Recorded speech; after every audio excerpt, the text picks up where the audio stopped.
go through my life telling stories. Hardly anything can happen without my turning it into some sort of narrative, like a weird encounter at the tea shop or overhearing my neighbors through our walls.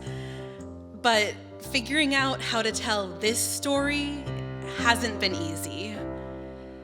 The basic facts are, about a year and a half ago, doctors found a melon-sized tumor on my liver. 2 months after that, it was surgically removed. And another month after that, we learned it was not cancerous. When I try to make sense of this, I circle around one main idea, that life is, at its core, deeply absurd. And not in a silly or comedic way, but in a way that random things happen in life, and it's up to you to decide what they mean. Life doesn't care. And I don't mean that to be pessimistic. For me, it's beautiful, because it makes that meaning your choice, if you want to make it, and how. For instance, when we first got notified, the report had a typo. It listed a 1,000-centimeter tumor, or 32 feet.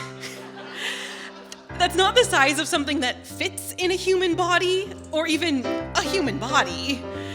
Looking over the results with my parents, we were concerned, but we also had no idea what we were dealing with.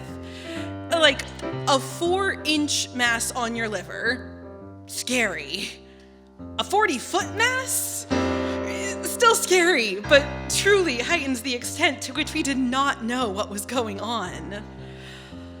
When we started seeing oncologists, I made the decision not to assume it was cancer unless I was told otherwise.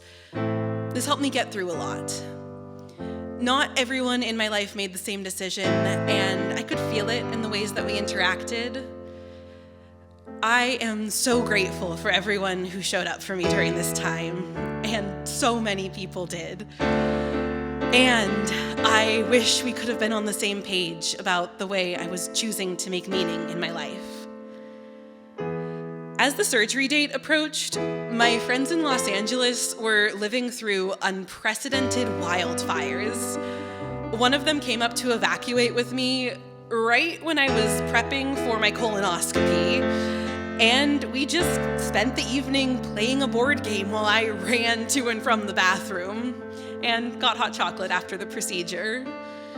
In the midst of these huge, incomprehensible events, the meaning that we chose to make were these small moments of comfort and joy. Surgery was a few days later. When I woke up, my mom very quickly asked me, "Hey honey, did anyone tell you about your 2-for-1 special?"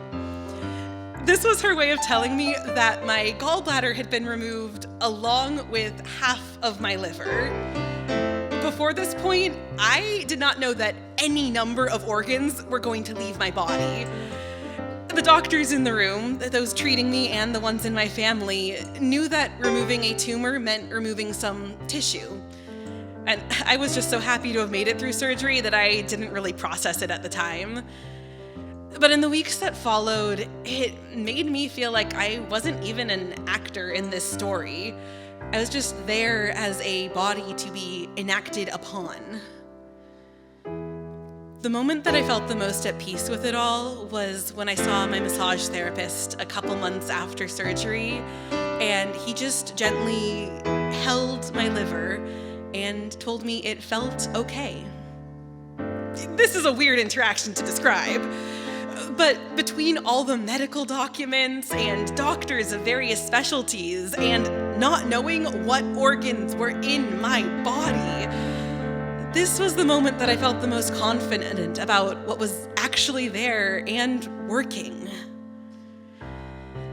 And so, this story ends positively. I've grown more resilient, and I know that my community will show up for me when I need them. Unless it's a bad day, and this story ends with me staring out the window, not doing work that feels so small in comparison with this huge thing. it's a day where I just want it to exist as a blip in the past that I have no responsibility to make meaning from.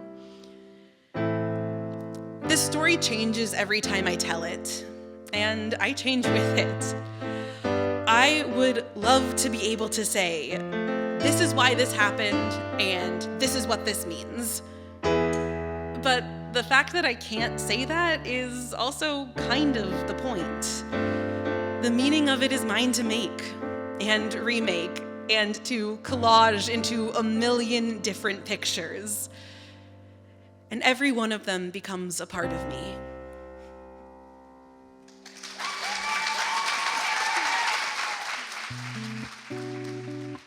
I'm Bri, and I'm a PhD candidate in the School of Journalism and Communication. I had heard about Intertwined for the past 2 or 3 years, I guess. Like, it had been on my radar for a bit because I'm in Rehearsals for Life with Abigail. And I'd been interested, but I hadn't really been sure like what I would want to talk about or what story to tell. So then this year, I guess what brought me to Intertwined was I had this medically traumatic incident about 1.5 years ago and was wanting to find more control over that story. So I thought that storytelling event might be a good way to do that. My experience with Intertwined has been that it has been really rewarding and also really challenging. We had our first rehearsal last night with telling the story to people, and that was part of the really rewarding part, was getting to share it. And then on the flip side, I think the challenge has been all the process up until then, trying to figure out what details to include, what to cut, what the takeaway is, or just trying to figure out the shape of what a 5-minute story is when it's this like 3-month-long period of my life that I'm trying to condense. Was a challenge, but now I'm excited to share it.